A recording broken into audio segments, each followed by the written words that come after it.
afraid of the dark? Just relax and let the darkness fall over you.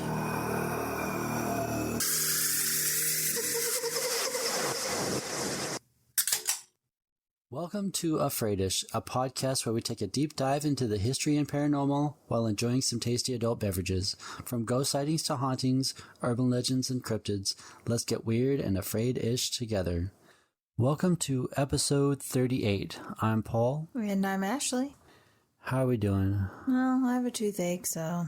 I'm sorry. It's fine. I'm exhausted. I'm sorry. All right. Let's go ahead and get into this.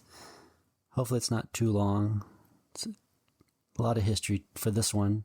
Okay. So here are 5 fun facts about mansions. Mansions. 5 fun facts. Number 1. The word mansion has its root in Latin from the term mansio, which basically means a place to live or hang out. Back in the day, it was used to talk about the fancy homes of the rich and powerful. Number 2. Mansions are usually famous for being huge. Even though there's no specific size that officially makes a place a mansion, they're often way more than 5,000 square feet and can be much larger. Some well-known mansions even brag about having tens of thousands of square feet. Wow, that's unnecessary. Yeah. Way too much. Number 3. Mansions can sport various architectural styles ranging from Gothic and Victorian to modern and contemporary.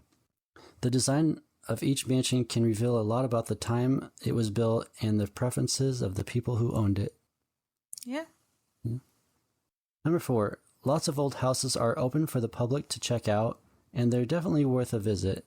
Take the Biltmore Estate, for instance, the biggest privately owned home in the U.S.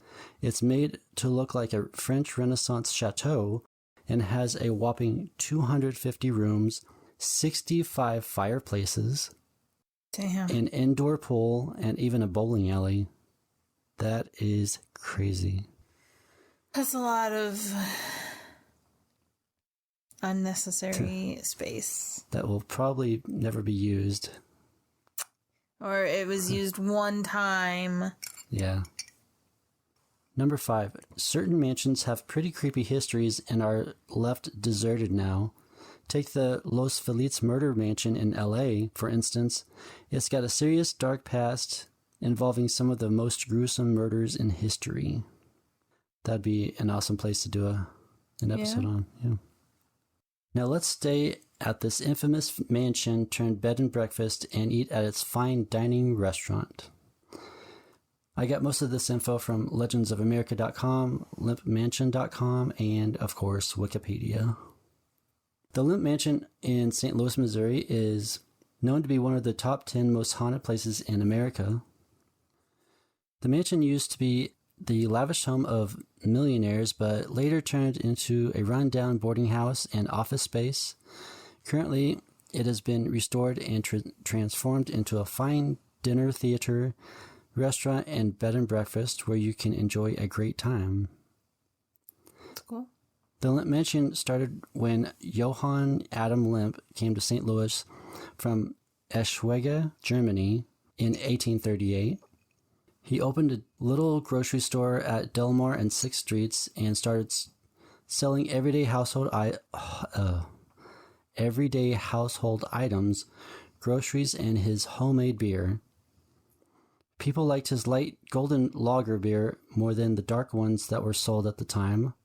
The recipe was so popular that he gave up the grocery store just 2 years later and built a small brewery in 1840, close to where the Gateway Arch stands today. Wow. Lemp started selling his beer in a pub that was attached to the brewery. He introduced St. Louis to its first ever lager, but soon Lemp realized that the brewery was too small to handle the production and storage of beer, so he found a limestone cave outside the city limits, located at Cherokee and DeMenil Place. By using ice from the nearby Mississippi River, the cave could be kept cool, which made it perfect for the lagering process, which I find very fascinating. Yeah. Lemp's Western Brewing Company grew rapidly and became one of the largest in the city by the 1850s. And guess what? The beer even won the first prize in the St. Louis Fair in 1858. Adam Lemp was a millionaire when he passed away on August 25th, 1862. His son, William, took over the brewery and made it even bigger. He bought a 5-block area near the storage house on Cherokee above the lagering caves. In 1864, a new plant was built at Cherokee Street and Carondelet Avenue. They kept expanding the brewery to keep up with the demand, and it eventually covered 5 city blocks. That's crazy. Yeah, wow. By the 1870s, the Lemp family was super rich and powerful. They controlled the beer market in St. Louis and kept it up until Prohibition. Jacob Feichert, William Lemp's father-in-law, got a house built close to the Lemp Brewery in 1868. William Lemp later bought it in 1876 to use it as his family residence and also as an office. The house was already cool, but Lemp wanted to make it even better, so he started doing a lot of renovations and added more rooms to make it a real Victorian gem. The mansion had a secret tunnel that was built from the basement through the caves and to the brewery. Hey, that's kind of handy. Yeah. They used parts of the cave for other stuff like a theater and a natural auditorium when they got mechanical refrigeration. Later, they also made a big swimming pool with hot water piped in from the brewery, boiling house, and even a bowling alley. Heated pool's nice, but bowling alley is unnecessary because bowling sucks. Yeah. I like it, but I know you don't. You could even get down to the theater from Cherokee Street using a cool spiral staircase. In the 1890s, the Lemp Brewery became famous after introducing its popular beer called Falstaff, which is still brewed by another company today. They were the first brewery to distribute their beer all over the country. Besides, William Sr. was also helping other companies like Pabst, Anheuser, and Busch to get started while building his own business empire. That's pretty cool. Yeah. In the middle of their success, the Lemp family went through some serious tough times. First off, in 1901, Frederick Lemp, who was the much-loved son and expected to take over from his dad, William Sr., died at just 28 because of heart failure. That's sad. Yeah. Poor Frederick had always battled with his health. This hit William Lemp hard, and he pretty much stepped back from the public life, hardly showing his face after his son's passing. Then, in 1904, things got even more rough. William's close buddy, Frederick Pabst, passed away on January 1st. This hit William hard emotionally, and he sort of checked out from running the brewery.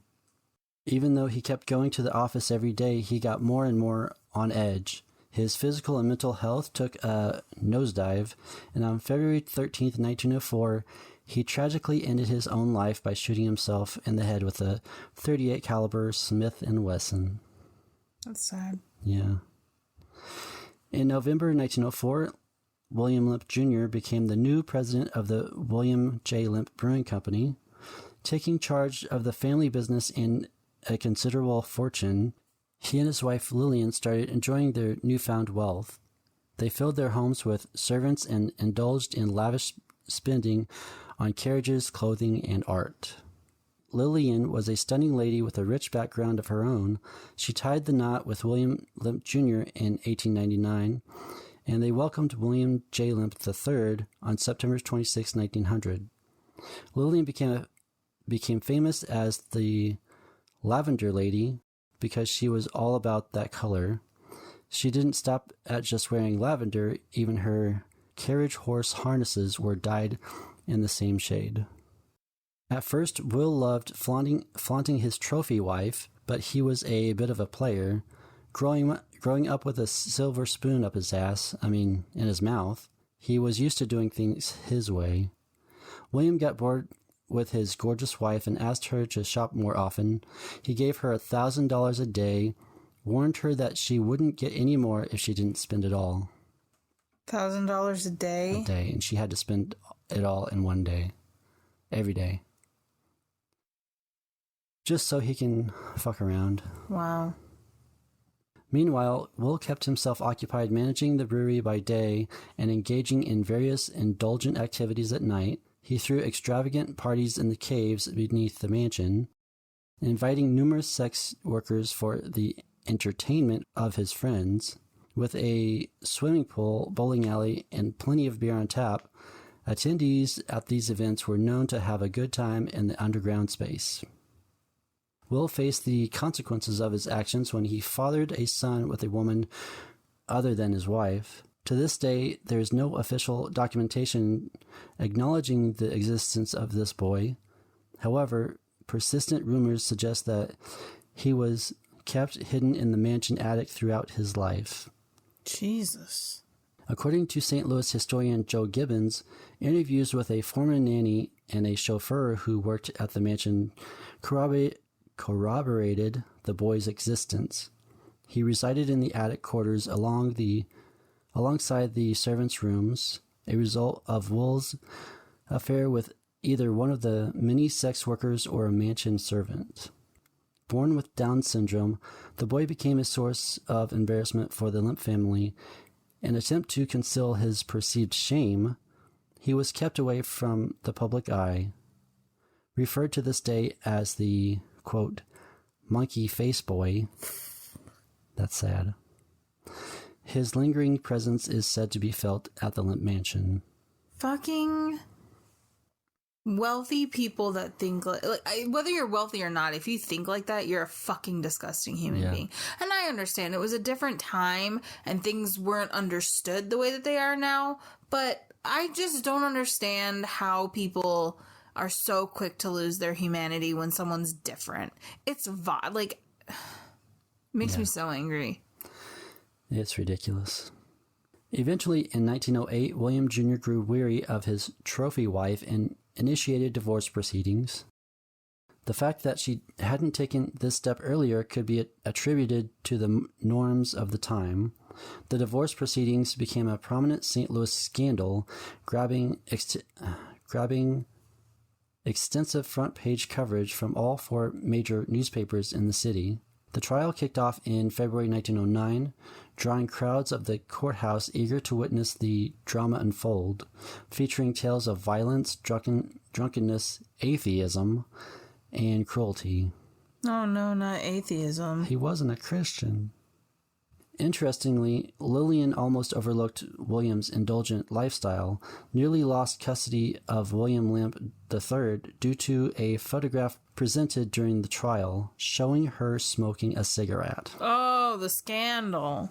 So scandalous.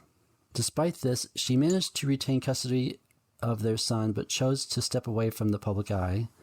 The only exception was the final day of the divorce proceedings when she appeared before the judge entirely in black, deviating from her usual lavender attire.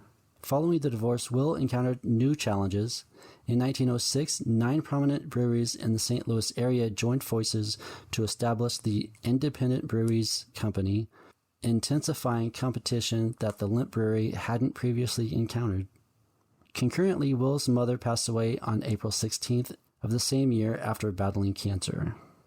The brewery was going down and the Lemp Mansion was remodeled in 1911, and some parts of it were turned into offices for the brewery, but William didn't keep up with the industry innovations and let the company's equipment deteriorate.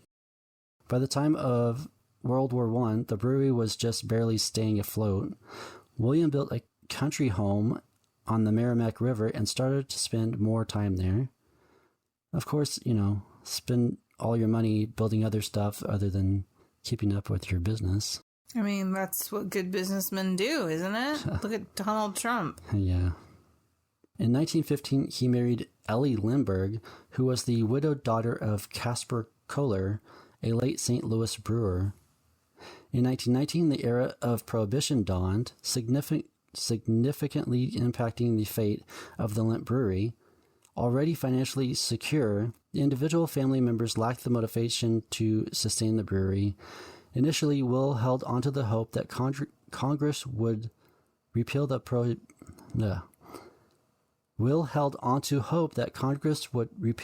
prohibition, but eventually he conceded and abruptly shut down the Lemp plant without prior notice.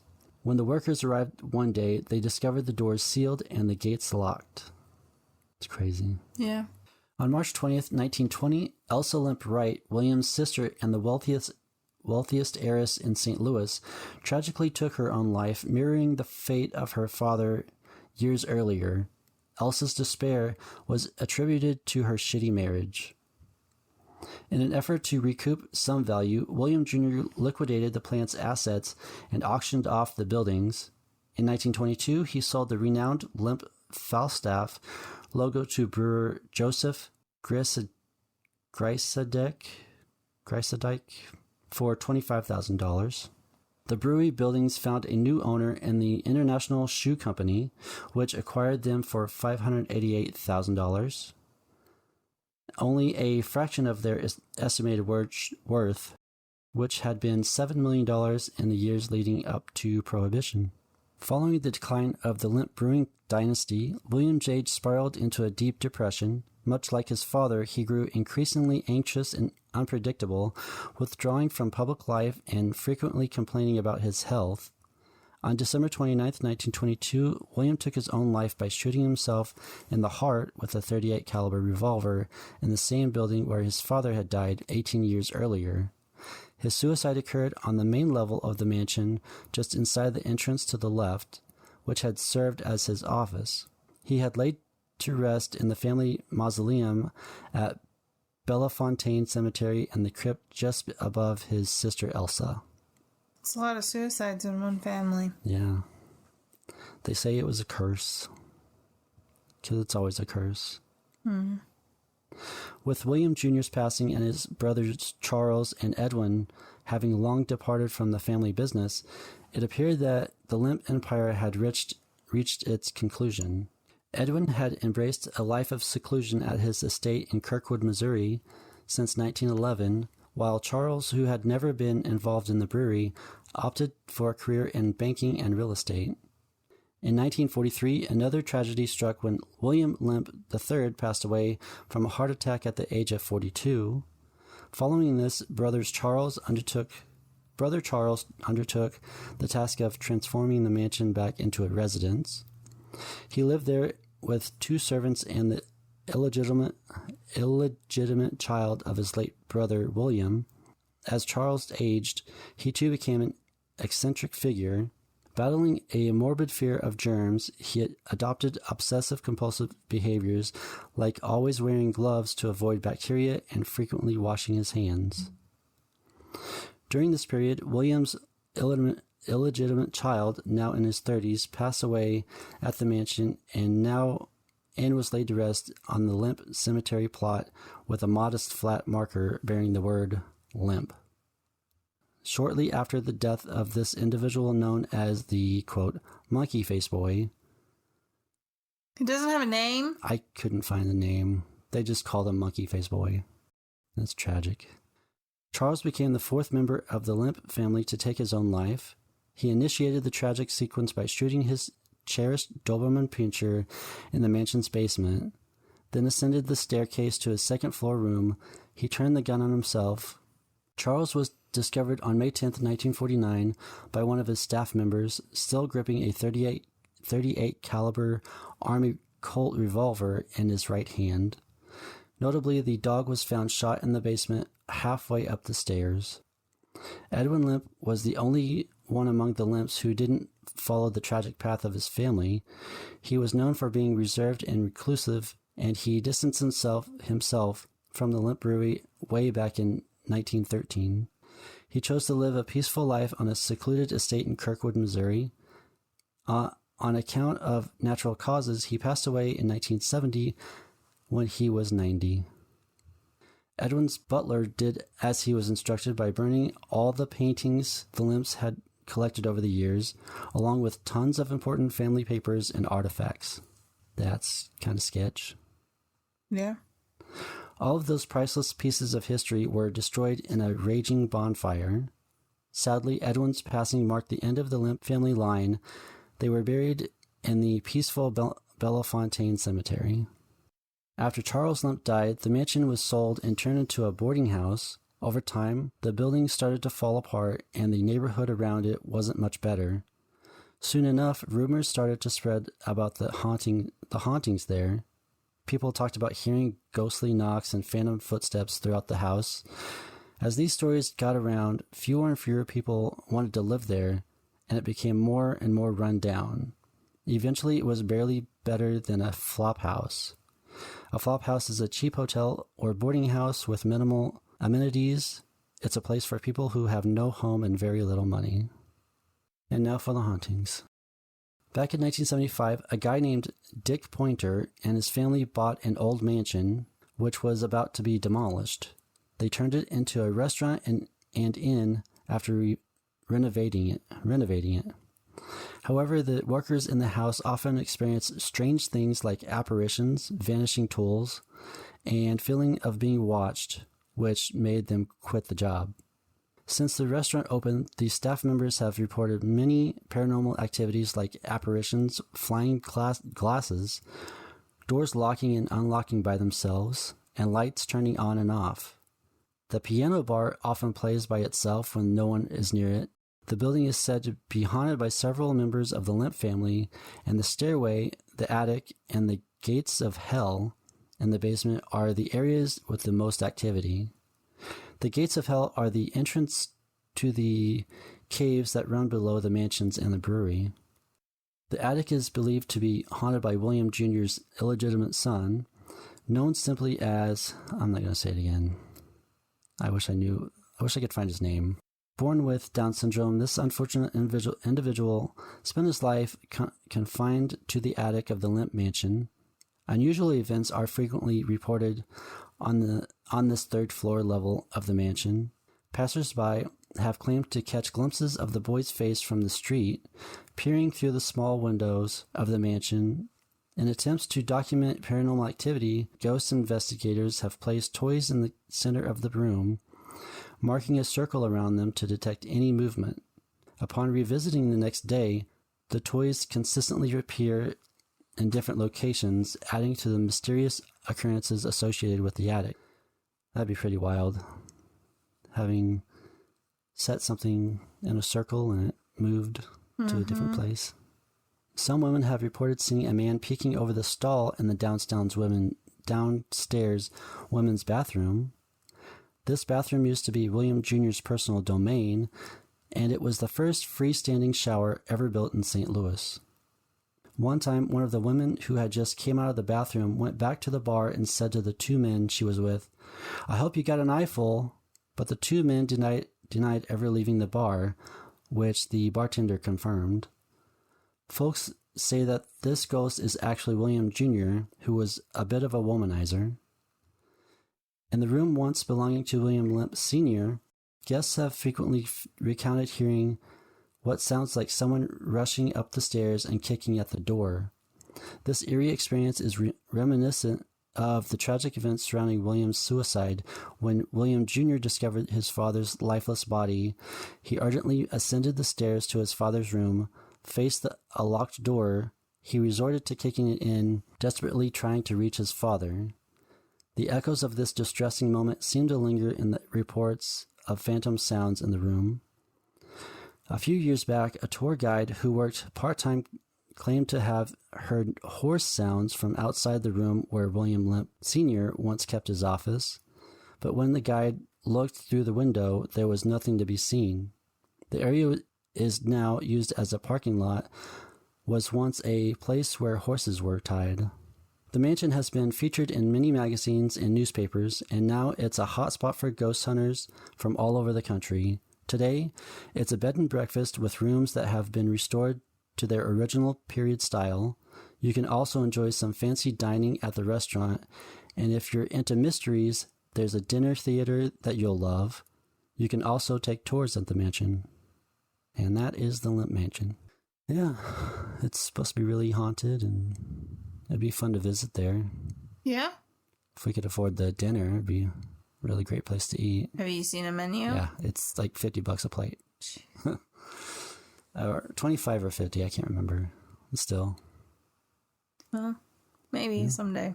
Yeah. I think that was a pretty good story. Yeah. Sorry I wasn't more I know. peppy. Your tooth hurts and it's time for bed. Yeah. So. All right. If you have any stories or requests of anything you want to hear about or know anyone who does, please email me at afraidishpodcast@gmail.com. Email me anything. Facebook, Instagram, and Threads at afraidishpodcast. Tell me what haunted location you want to hear about or any paranormal thing. All the links will be in the show notes. I have this on YouTube as audio. You can listen almost anywhere you listen to podcasts. Also rate and review on Apple Podcasts and rate on Spotify. 5 stars, please. You can now support this show with a small monthly donation to help us sustain future episodes. This will help with updating recording equipment and other necessities for the podcast. Then, hopefully, I'll have a Patreon. The link for that will be in the show notes. I'm still working on a merch store, and hopefully that would be pretty cool. Exploring the unknown and mysterious is always interesting, just like trying a new flavor of an adult beverage. Like a cryptid, the taste may be unfamiliar initially, but discovering something unique and exciting makes it worth the adventure. Until next time, don't be afraid of the dark. Be afraid-ish of what's in it. Bye. Bye. Heated pool's nice, but bowling alley is unnecessary because bowling sucks. Yep. I like it, but I know you don't.